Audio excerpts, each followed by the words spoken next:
Rappreżentanti mis-settur tal-kostruzzjoni, esperti fit-taħriġ u istituzzjonijiet nazzjonali iltaqgħu flimkien għal workshop tematiku organizzat mill-Awtorità tal-Bini u l-Kostruzzjoni. Iffoka fuq l-skill cards u r-rwol strateġiku tagħhom fit-tisjieħ ta' industrija aktar professjonali, b'enfasi fuq l-ħtieġa li jiġu indirizzati l-lakuni fil-ħiliet fis-suq tax-xogħol u fuq l-importanza taċ-ċertifikazzjoni u t-taħriġ kontinwu. Il-Kap Eżekuttiv tal-BCA, il-Perit Roderick Bonnici, spjega kif is-settur tal-kostruzzjoni inqasam f'erba' proċessi ewlenin: it-twaqqih tal-bini, l-iskavar tal-blat, il-bini nnifsu u l-fażi tal-finaturi.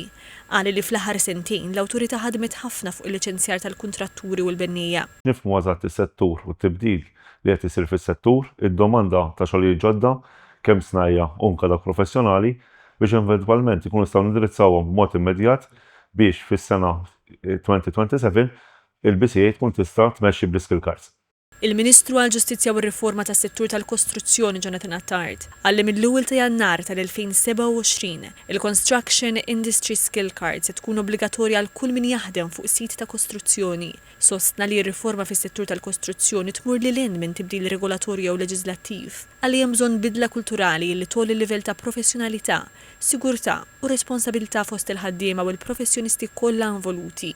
Enfasizza li l-qofol tar-riforma jibqa' l-bniedem u l-ħiliet tiegħu u li futura aktar sigur, sostenibbli u effiċjenti jista' jintlaħaq biss jekk is-suq tax-xogħol ikun mibni fuq ħaddiema mħarreġa, iċ-ċertifikati u kapaċi jadattaw għat-teknoloġiji u l-istandards moderni.